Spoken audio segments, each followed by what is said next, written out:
What's shaking, YouTube? Welcome back to Nerdy Couch. We are going to be doing another Venom video for you. We will be doing number 3 in Donny Cates' Venom series. Got my friend Chris Mike here again. Hey, how's it going? Big shout out to my cousin Paige, who hates the fact that I'm called Chris Mike on here and not my random nickname, which I thought might not be appropriate for YouTube. So while you sit there being Chris Mike, I'm going to show this book off right here. This is Donny Cates' Venom number 3. This is the 4th printing of this book, and it is a first appearance of a character which has brought the value of the first printing of this book, which I will show you right here, up to around $50 Canadian on the interweb. The interweb. So that's pretty cool. And with that said, let's get on to the book. Take it away, Chris. Where do we start? So, as you may remember from last episode, That's a good idea. Let's backtrack slightly. Yeah, I was really hoping to get into some meat and potatoes action scene type stuff in this magazine. Where did we leave off? We left off with the epic drop kicking, or perhaps light shoulder taps of Spider-Man. Light shoulder taps. He might just pop in. It appeared to me like he was going to attack. Yeah, it appeared to you, and I said that maybe that he was there coming all for Hudson. Yeah, it was going to be team up time. Yeah, Hudson thing. So as we move into the next bit here, which I'm not going to lie, I immediately looked at after our last video. You cheated. I did, because I needed to know what was going to happen. I'm sorry. And we look in, and we find out that it was in fact not a light shoulder tap. Not hugs and giggles at all. No. So we begin, and he's trapped in his own mind. He's lost again to the symbiote, whatever is taking over Venom. The little spiral thing is happening, and he's standing over. And who was right? Oh yes. Before we get too far into this, I put it on the other video. Winner, chicken dinner. It was Miles. I'm a dummy. All right. It's clearly Miles in this, and not Peter at all. We come into that scene after we're looking kind of in the mind of Eddie Venom, and he opens his eye and he has that spiral in his eye, and then we have a full page art, which I love that little line at the top of the page there. We're killing Spider-Man. Yeah. And he's standing over top of him, and he has the classic eye busted out look. Oh, that is such a classic Spider-Man thing, right? Yeah. Anytime he's getting a good firm whooping, beaten, he always has that one busted eye. So that's kind of where we start off this whole story. Is Spider-Man's getting a good this whole scene right here, where it's in his mind and stuff like that. He's arguing with himself what happened in the first place. Yeah, he doesn't really seem to know. He saw the dragon, but he doesn't believe that's real. He's not sure. And then he clues in that it's Spider-Man, and then he clues in that there's a good chance he's killing Spider-Man, right? Yeah. So it seems like he tries to kind of pull back the reins and really get a hold of the situation again. And you see Venom speak in English, but in that red textured that tongue. alien tongue looking thing, and he just says, "Kill me" to Miles Spidey. Miles, you're just gonna rub that in. I'm gonna say it probably several times. He tells Miles to kill him. He's like, "No, this can't keep happening. Let's end it." He'd rather end it. Kill him than kill Spider-Man. Spider-Man pretty much says, "Okay, but I warned you. You said you asked for it, type deal." Yep. Right. And then he uses something called the Venom Blast, which is amusing and a later joke. I've never seen the Venom Blast. I'm not terribly familiar with the Miles Morales Spider-Man in the first place. So the only things that I've learned are from Into the Spider-Verse. Yeah, which is not. He's like got a small touch on his powers there. Yeah, he's learning in that, and he does use the electricity. Yeah. Briefly, I can't remember whether they call it the Venom Blast in that or not. I don't think they named it in the Spider-Verse. But it does give you a nice touch on who he is and stuff like that. Yeah, you know that right. He's got extra powers other than just that the run-of-the-mill spider powers. Yeah, but this is not a review of Into the Spider-Verse. No. Okay, Chris, get it together. Sorry. So he Venom blasts him, and that seems to fully shockwave the Venom suit right off of him. Oh yeah, it clears it right off of him. Blows him wide open, spattering bits of Venom suit, symbiote suit all over, and we see Spider-Man with Miles Morales Spider-Man with red goop on his hand, which almost seems like it's that. Is it part of the symbiote? I'm wondering if it's part of the symbiote. It looks like it to me. Yeah. And then Eddie seems to get more control and try and have a bit of a conversation with Spider-Man. Spider-Man's not having it. Miles Morales, Spider-Man. Miles Morales is not having it. Angry young man. Gives Eddie a pretty big whooping. Yeah. Just full on starts laying beatdowns. And it seems like the symbiote suit is a bit incapacitated. One from the Venom Blast, and then two from the pills. Yeah, he says that directly in the book too, yeah. Doesn't have a lot of control on what's happening, but manages to get the suit back on. And regular Venom too. Not freaked out Venom. No, regular old hugs and kisses. Hugs and kisses. Venom. Regular old black suit, white spidery symbol Venom. Yeah, the Venom that we've learned to love. Yeah. Kind of grabs the old spider ankle and gives him a toss while he's trying to give him a whooping, and then pins him to the wall. Yeah.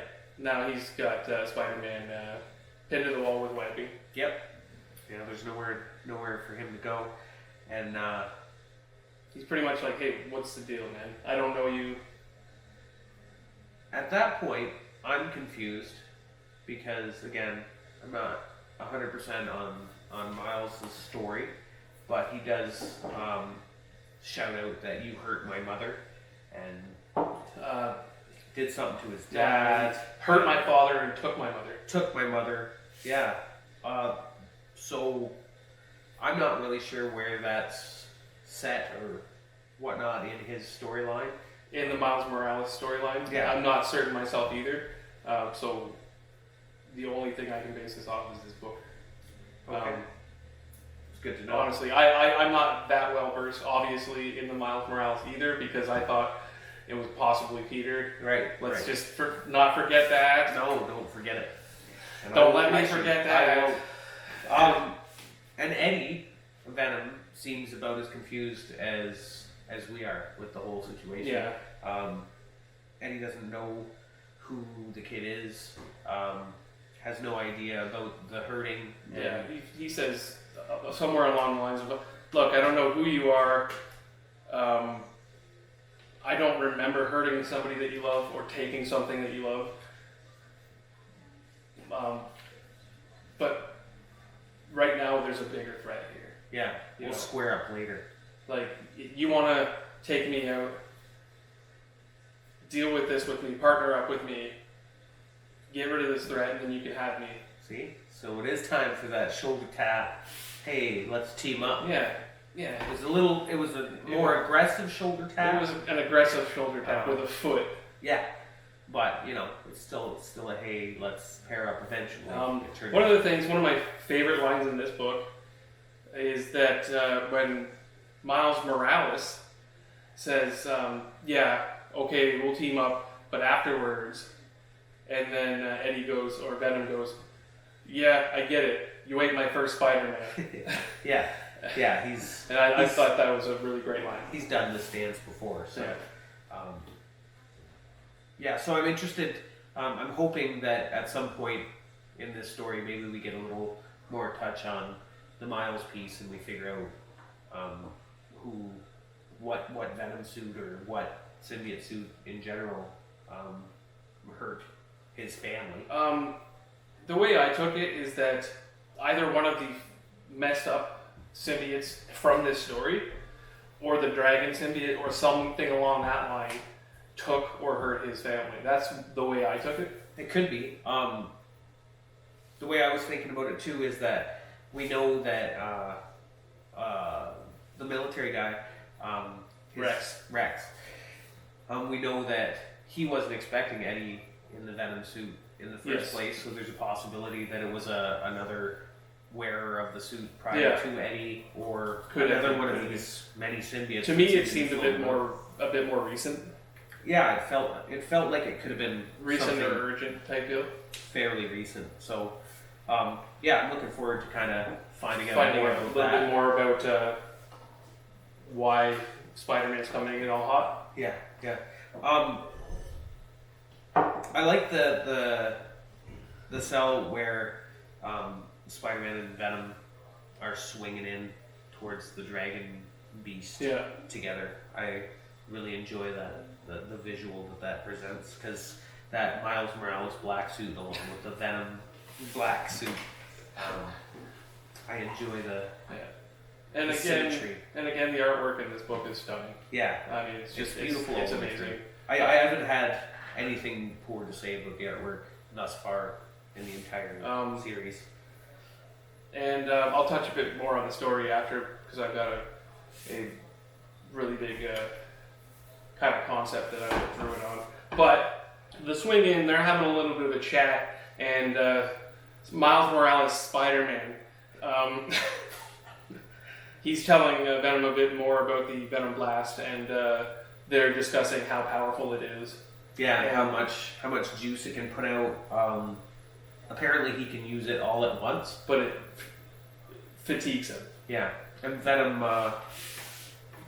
kind of asks what the name of it is. Yeah, and Spider-Man doesn't really want to say too much about what it's named, because it is the Venom Blast. It's essentially made to take down Venom.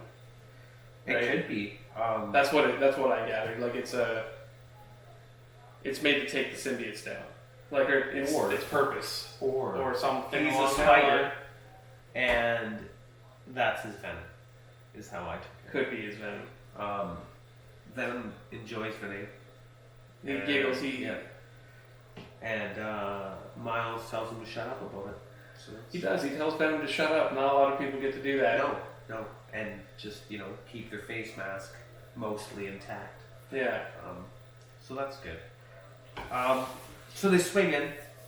We're watching the military try and take down the giant dragon symbiote, firing everything they have, and they don't seem to have any effect really. Yeah, it's absorbing these military blasts pretty hard. And Spider-Man even mentions the fact that he thought, those sonic blasts and whatnot are supposed to take out the symbiotes and weaken them. And Eddie doesn't really know what to say, so they're kind of trying to play it by ear and hoping that there's a way to stop this. At one point in this, they're asking, where are the X-Men? Where are the Avengers? Yeah, and they talk about Celestials falling out of the sky everywhere. Yeah, so I don't know whether that's a tie-in or not. I have no idea. I haven't seen. Again, this is kind of my reintroduction. So it's comics. I'd be interested to see what's happening with the X-Men and what's happening with the Avengers. It's gotten me interested in that. Yeah. To see what's got them tied up. Because the Celestials falling, that's a pretty big statement right there. Yeah, that sounds like a big juicy fight. That's like end game stuff. I like what you did there. Thanks.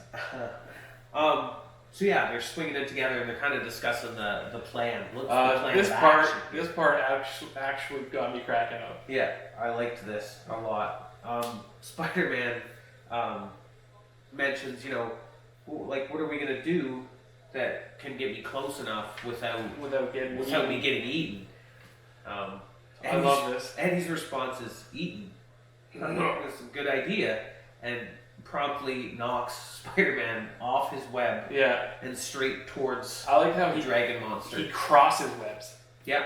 You don't cross the streams. Yeah, don't cross the streams. He crosses webs, forcing Spider-Man to go off course.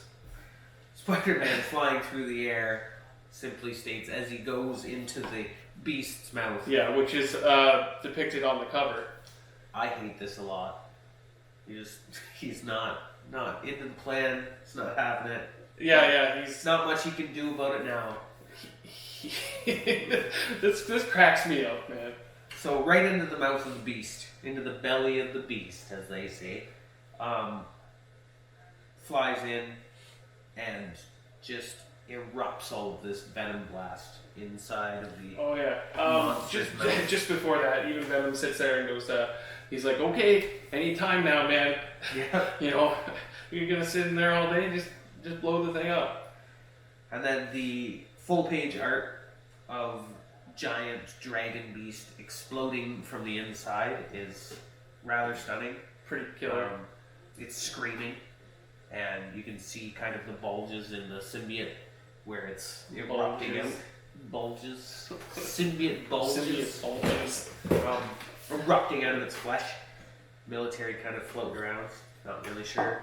And you get a real scope of the immensity of the creature, because you can kind of just see Venom as like this minuscule thing. Yeah.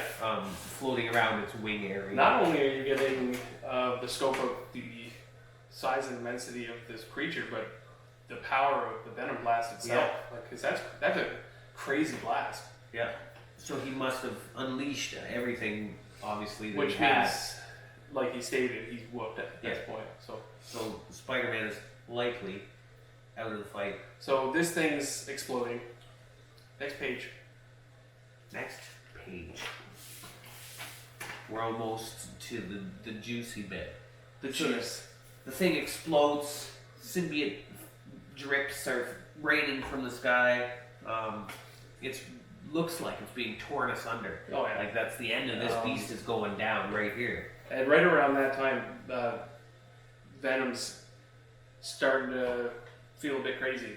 Yeah. Right? He's starting to lose control again or Eddie's starting to lose control of the symbiote. He feels a presence. Yeah, something inside his mind. At first he thinks it's outside and there's screams and whatnot. Yeah. But realizes that no, that's inside my own head. Yeah. Roaring, screaming. And I thought a little odd as we moved over to the next page and we get this beautiful view of Let's discuss this now. Okay. Is it null? Null or no? So you tell us. Null, canal. Anyways, regardless how you say it, he looks like Mum Ra. He does look like Mum Ra. Yeah.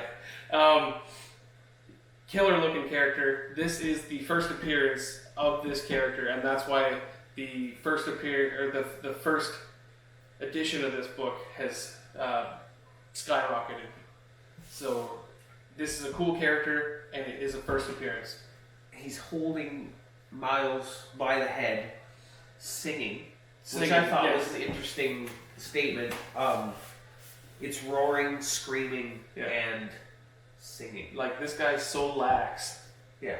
Like, he just doesn't care. Nope. Just wandering out, holding Spider-Man by the head, who's wasted at this point, singing a song about it. Just singing a song, and it's raining. He's singing in the rain. Singing in the rain. The symbiote rain, I would imagine. Just a really cool visual. He's got like the ragged arm. It's symbiote suit kind of strings off his arms, but I don't know, for some reason it really harkened to that Mum Ra look with the like mummy wrap almost. And I think it's just that ancient look. Yeah. You know, like Mum Ra, the ancient, the ever living.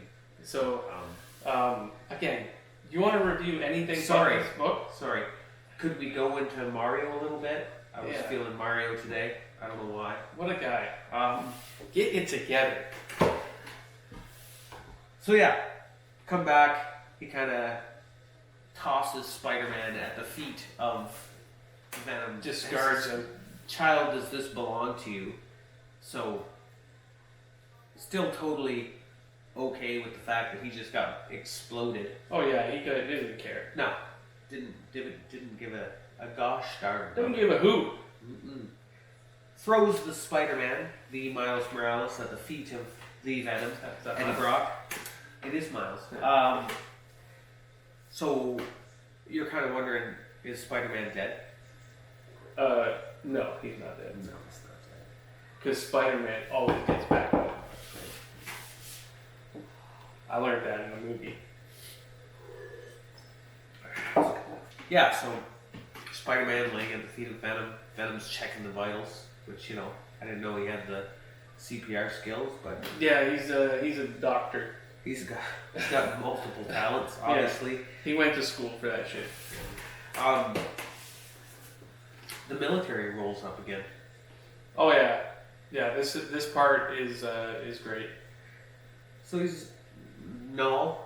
I'm gonna call him Null. I'm calling him Null too. I'm not gonna call him Knull because it's too much work for me. Yeah, and I speak English, and usually if you have a K in there, it's normally silent. it's silent. Yeah, I don't know. He's an ancient. That's right. So you know, however he feels like saying his name, however he likes to pronounce his name, however he likes to identify, that's up to him. Up to him.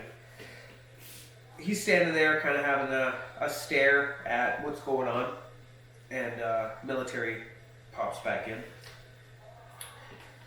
Put your hands up in the air! And he does put his hand up in the air. Oh, he does. He puts a huge hand up in the air. Yeah. It seems like this symbiote juice that's just laying everywhere from this explosion is still under his full control. The control he has over this is just immense. It's crazy. He just flips a hand casually, and a giant hand erupts and grabs a helicopter like a toy. Yeah, like it's a little toy in his fingers. Yeah. And Venom's like, put that down. That's all I got. I don't... Venom is actually Batman. Yeah. I'm there. Put the helicopter down. Yeah. You do a better Venom. I don't have a Venom, and I'm trying to think to the movie, and quick sidestep here. When you're reading the book, do you have an inner Venom voice for when Venom speaks? You know what Venom sounds like to me, generally? He sounds kind of like, you know, those ex-sports stars? Like, they're kind of like washed out sports stars. I'm not getting you. Somebody probably gets me out there. Somebody like gets a bit of a jacked up ex-sports star that sounds like, and then has that like that harmonic to their voice. Because when I read these books, I have a different voice for when Venom speaks in my head. What is that? The voice? It sounds grumbly and stuff, like kind of like. Mine sounds like, you know, ghosts when ghosts talk in movies, and it has that double tone. You're telling me when you read this, it's like he goes to pick up the thing, and you're like, he's like, ooh, put it down. Yeah. Yeah, that's your ghost Venom? That's what. No, not like Casper the Friendly Ghost. Like those weird double-toned ghost movies where when they talk and it's like hard. It's like too... Alright, enough. Get back on track. Anyway. 15 minutes of talking about ghost noises. Holds the helicopter within his fingertips. Venom, his symbiote giant fingertips. You know when this made me think about when you look at someone and you squish their head. It did actually make me he's got the hand up and he's like I'm gonna squish this helicopter. But he actually has the helicopter. Yeah. And he talks a little bit about how small and fragile this is and promptly crushes it. It blowed up. Yeah. So innocents have died. This does not sit well with Brock Venom. No, with Brock Venom. He's Is very... that what we're referring to, normal Venom? Yeah. Well, he's not Flash Venom. It's Brock Venom. Right. Miles, Spider-Man. Brock lets her go. He's been fighting the swirl suit. The squirrel suit? Swirl. I said swirl. Brock, this is the first time I feel like Eddie has invited that psychotic symbiote. Yeah. He's just like, have at her. I need that psychotic energy to take this bastard down. Oh, can I do a quick aside? The symbol on Venom's suit, that elongated spider symbol, when we're looking at Null's suit, it has that same elongated look, then it's almost like a scorpion-y kind of. Scorpion-y, or I even thought maybe like dragonish. Yeah. Like in some of the Skyrim games, that kind of dragon symbology. Anyway. Definitely a different symbol. Yeah. More ancient. Yeah. I'm going to call it ancient. And I noticed that when Venom goes crazy, he has the same symbol. Is it the same symbol? It's pretty gosh darn close. Similar. Yeah. So Eddie lets her go. Goes to the crazy mode. Goes all spirally. And Null doesn't seem all that worried about it at all. No, he's not worried at all. In fact, he says he looks beautiful. Yeah, it's his child. Yeah. He slashes at him. Venom slashes at Null, and Null takes the blow, and then states that he's not even there. Yeah, he's in a... I'm not going to call it a host, because the host is what Brock is. Yeah. But it's essentially a drone of his. Yeah, it's just there. He's not anywhere near here, somewhere far away. He's piloting this vessel from far away. Which is all we know thus far.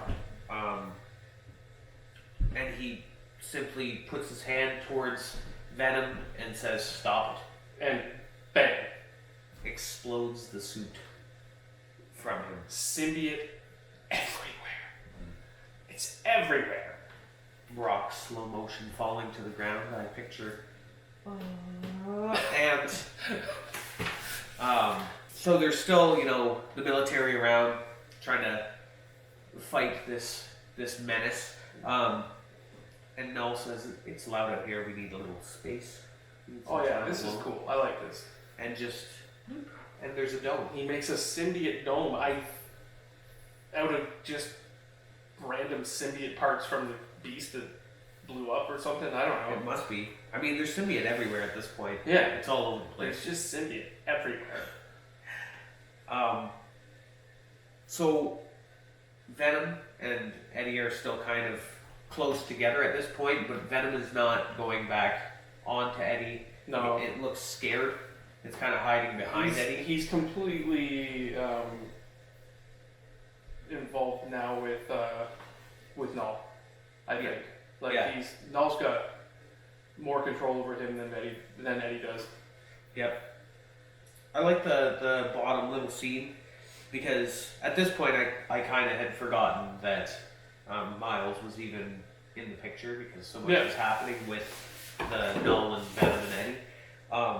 But you get a little backdrop and a bird's eye view where Null is standing there with like tendrils going outside this dome, and then Eddie laying there with the symbiote. Venom kind of in like its gooey state, like just a head. Goop. Yeah, and then you do notice that Miles is just laying there unconscious, just out of it. He's useless right now. This part was interesting to me. This is probably one of my favorite parts in this book. So Null is, he's got Venom in his hands, and he's saying, "Oh, my child, you've been here too long. You've been infected by humanity." And he's like, "I'm going to take that away. I'm going to fix this, right?" And Eddie is distraught. He's saying, "Don't do it. I need him. He's all I have." This right here is where I really feel Eddie's need for the symbiote suit. Yeah, like he's distraught with nothing without it. He has nothing else. It's all he is at this point. It's just all He is begging him not to take the symbiote away from him. I found it interesting how the symbiote like went to him and kind of like wrapped around his arm. Yeah. And like if you had a pet that was coming to you. Yeah, or like a child needing that caress. And I think that's exactly what this is. And he starts this burn out of the humanity that has infected his child. And he's pleading still and telling it to stop. And this is where we get a picture of the creature's name. That's when we finally find out what its actual name is. Yeah, because Venom pretty much goes, or not Venom, but Eddie pretty much goes, "What do you want?" Pretty much. "Who are you?" Right, and then he grabs him, and in big letters says, "I am Null," or Knoll, or whatever you want to call him. And stretches his jaws really wide from this like weird vampiric look and into this this giant tooth thing. Yeah. Kind of Bram Stoker's Dracula when he gets that. It's brilliant. And he's got his symbiotic ooze now crawling into Venom's or to Eddie's eyes, and Lord of the Abyss he calls himself. Yeah. And then it seems like we have this flashback that I'm assuming Eddie is seeing. He's now showing him a visual of who he is. Right. We go into billions of years ago, and we see Null sitting there on his throne with a wicked sword made of symbiote juice that's all red. Symbiote juices. Symbiote juice, moist symbiote juice. Plenty of other symbiotes with that red spiral surrounding him. And then it just states God of symbiotes. Yeah. So he's the originator. He's the first. He is the God of symbiotes. Null, the God of symbiotes, explains a lot why he has control over Venom and over the other symbiotes. Yeah, and that explains a lot about kind of the possibility where these other symbiotes have been disappearing to and whatnot. Yeah. Because we're not really sure what happened to Rex's symbiote still, or the rest of his group. I feel like we're going to learn a lot about the new history of the symbiotes at this point. Yeah, and I'm excited to... Symbiotes have always been my favorite thing in the Marvel universe. The Marvel universe, yeah. I love the thought of symbiotes. I love the diversity of symbiotes. They're so versatile. I don't know many characters that haven't been Venomized. But back to here, I love... This is the ending of this book, and I really enjoy that final image. Yeah. That him sitting on the throne. It's got like a Game of Thrones feel to that whole page. I don't know if we can fit any more references in. I have referenced a lot of things today. It doesn't have it doesn't have swords on the throne per se. Swords on. It's a symbiote throne. It's a symbiote throne with like almost like a web tendril throne. I like this scene a lot, and it really kind of gives you a really good picture of no. And you know what I just realized? That I didn't realize previously is that the dragon beast is kind of suspended in the air. Yeah, I see that. Behind this is a past tense, right? So yeah. But that's interesting because that kind of tells you that the dragon beast and Null are separate entities. Yeah. So maybe the dragon beast is there, and he's piloting it from wherever in the universe, in the universes that he is, which is kind of cool. So this book has essentially led us to a point where we now have our big baddie and our main villain. That's right. And I'm excited. I thought this book did a great job of leading it to there. We're going to learn in this next book, I'm assuming, more about Null. Yeah, it feels like we're going to really pick up on who he is, where he's from. I mean, at this point, he's a new character. I'm expecting a lot of backstory in the next issue. I'm curious as to what's going to happen to save Eddie right now, because he's symbioteless. It seems like Venom has had the humanity burned out of him. So yeah, is Venom the same Venom as he was a moment ago? Right? You know, is he a new, more sadistic, evil, back to that, original Venom when he was the bad guy? Will he even choose to go back to Eddie? We don't know. I'm going to assume because it'd be pretty dull. Yeah, be a quick end to the comic. But all in all, we'll have to get into the next one to see that. What I want to talk about is how you felt about this book. So, I felt like I wouldn't have a lot to talk about when we were gonna kick off. But then with 35 references. But when I started referencing, we got it was madness to some pretty neat topics. It was a quick book. It felt really quick when I was reading it. There was a lot more of those action pieces, and I was excited about that. We're getting there. I have been talking about I want to see some really serious battling happening. We got to see a quick fight between Venom and Miles Morales Spider-Man. And I really have enjoyed learning more about Miles Morales Spider-Man. Miles Morales is a cool character, and I don't know enough about him, and that's something that I want to change. That's something I want to change at this point too, just from these books. The Spider-Verse was great, a Kickstarter to it. Yeah. But these books have made me want more. More Morales. More Morales. I want to know more about Morales his backstory. for mayor. That's right. He doesn't outshine Parker for me in any way. I think they're two totally separate Spider-Men. Well, and that's why, one had to die to get to the other. Yeah, and I think right? That's interesting. But yeah, this book kept me intrigued and interested through the whole thing.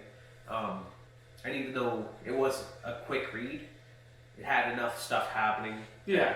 It kept me wanting. It's picking up from those other books were a bit more leading up to these points. Yeah. This has a bit more meat yes. in it. What I was going to say earlier is I feel as if these books, had we read them back to back, would have been stunning. Oh, for sure. Had we not waited between issues and just full on read these 3 issues straight back to back, it's a great story piece. Absolutely. And I'm thinking that the next 2 issues, the way that this book is put together, I feel like those next 2 issues are going to add enough to it that as a single book, I feel like it's going to really come together. I feel like a whole story was put together. Because each of these issues have been real quick for me. Yeah. They don't feel like a. You don't get your meat and potatoes. Yeah. We got a lot of potatoes at the beginning. Now we're getting into some meat. I like my potatoes though. Well, I enjoy my potatoes too. I like a good potato. But I like to have some meat with my potatoes. And between the 3 issues thus far, we've gotten both. As a whole, so far, I've gotten my meat and my potatoes. Yeah. I'm just getting into my steak though. Mm-hmm. Speaking of meat, I actually wanted to thank you for letting me come on your show as a guest. So we had recently been on a trip together. And I was telling him about this fantastic butcher's that was not open when we were there. What a shame. Yeah. Best pepperettes in southern Ontario. Knives of Jarvis. So he says. I got you a Knives One of the biggest pieces of meat. A Knives of Jarvis pepperette as a gift while I was there. Look at that honker. Thank you. I tell you, Knives of Jarvis. Right Good. near where my cousin Paige lives. That's nice. It's dry. Yep. I like that. You can really hear the crack. Mm-hmm. It's a great book. Great meat. Great books and great meat. I give this issue a... You were down to a 6.5 on the last issue. I know I was. I have to give this one... I'm going to come back up and hit the 8 mark. I was really happy with how everything started to come together. More of that meat. And I'm feeling good about it. You? I'm gonna have to. Where was I? Was that about a 7? Yeah, you're still feeling the 7-ish. I was a 7 all the way through up until this issue, and I think I'm gonna have to agree with you, and I'm gonna have to bring that up to an 8. I think this book is really starting to pick up, and it's gotten me really excited to see what comes next. And I think that's the most important thing for me. Remember to like the video, Like the meat. hit that subscribe button, and I look forward to reading the next issue and getting back together with the Nerdy Couch. And we'll see you next time. Yeah, what he said. Issue 4. Peace.